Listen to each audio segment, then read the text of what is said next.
Hi, I'm Sophia Mitchell, a 28-year-old pastry chef who's built her dream bakery from scratch. Life was as sweet as my cakes until I got engaged to Michael Thompson.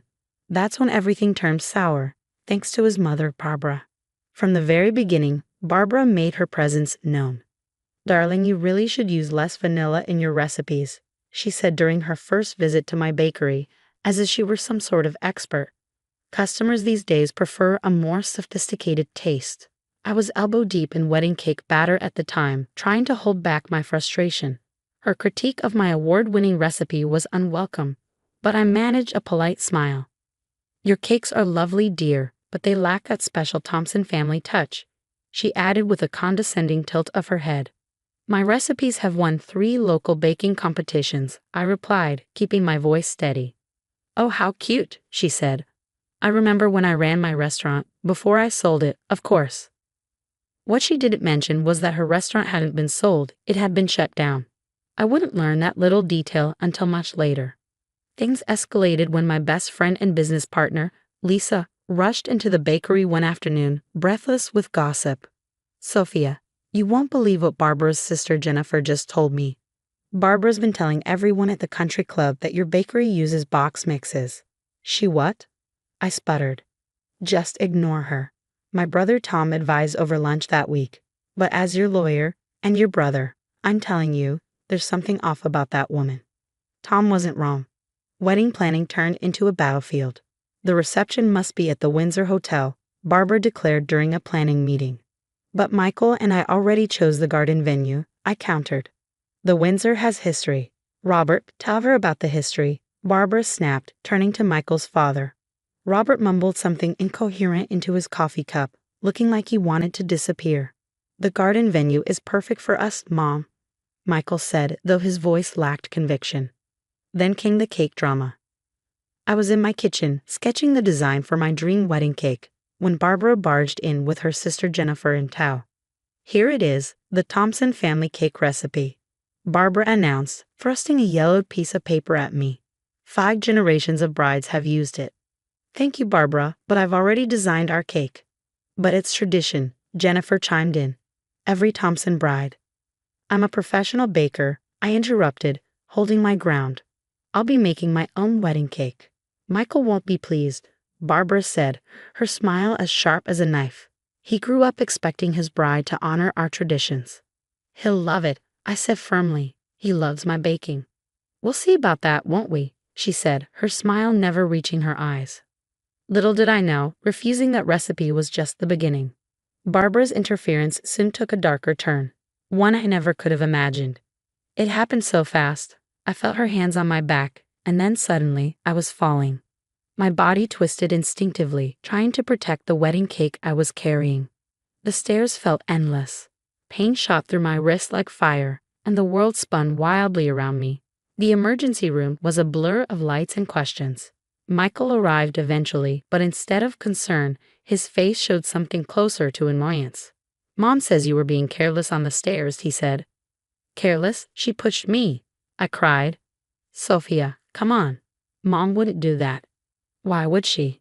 "Because I wouldn't use her recipe, because I wouldn't let her control everything." "You're being dramatic. It was probably just an accident." The doctor interrupted with my diagnosis: a concussion, a sprained wrist, and bruised ribs. "The wedding will have to be postponed," I said, fighting back tears. And so my nightmare with Barbara Thompson continued. But this wasn't the end of her attempts to ruin my life. It was only the beginning. "But Mom's already called all the guests. Do you know how this makes us look? How it makes you look?" Michael's voice grated against my raw nerves as I lay in the hospital bed, bruised and battered. "She's worried people will blame her," he added. "They should blame her. She pushed me, Michael." He sighed, rubbing his temples like I was the one being unreasonable. "I think the pain meds are messing with your head. Mom would never." "Get out," I snapped, my voice trembling with fury. "Get out of my hospital room. Now." He hesitated, looking as though he wanted to argue, but my glare must have convinced him otherwise. As the door slammed shut behind him, Lisa appeared, her face pale but determined. "Sophia," she said, holding up her phone. "You need to see this." Lisa had been helping set up cameras at the wedding venue. What she'd uncovered made my blood run cold. The security footage showed everything. Barbara Thompson deliberately pushing me down the stairs. Watching the video, my heart broke, not just from the betrayal, but from what it confirmed. Michael, the man I was supposed to marry the next day, would never choose me over his mother's lies. The hospital released me the next morning, but I hadn't even made it home before Michael started blowing up my phone. "You need to fix this," he demanded. "Mom's devastated that you're accusing her." "I'm not discussing this," I replied coldly. "We're done. You can't just end things over a misunderstanding." I hung up and called my brother instead. "Tom, I need your legal expertise." "Already on it," he said. "Lisa sent me the security footage. But Sophia, there's more you need to know." At Tom's office, he handed me a thick folder. "Barbara Thompson has a history," he said grimly. 3 former employees filed complaints about physical intimidation. All were mysteriously dropped, and the health department didn't shut down her restaurant for basic violations, like she claimed. Lisa chimed in. "They shut it down because a waitress was pushed down the kitchen stairs."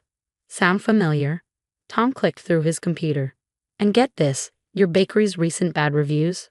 All traced back to IP addresses matching Barbara's home and country club." My phone buzzed. A text from Jennifer, Barbara's sister. "Peace meeting at your bakery. Please come." When I arrived, Jennifer paced my office, wringing her hands. "You don't understand, Sophia," she began. "Barbara just wants what's best for the family business." "Family business?" I asked, crossing my arms. "Well, once you married Michael, she'd naturally take over managing your bakery. You'd be too busy with babies anyway." Jennifer froze, realizing her mistake. "Oh, I wasn't supposed to say that part." My jaw dropped.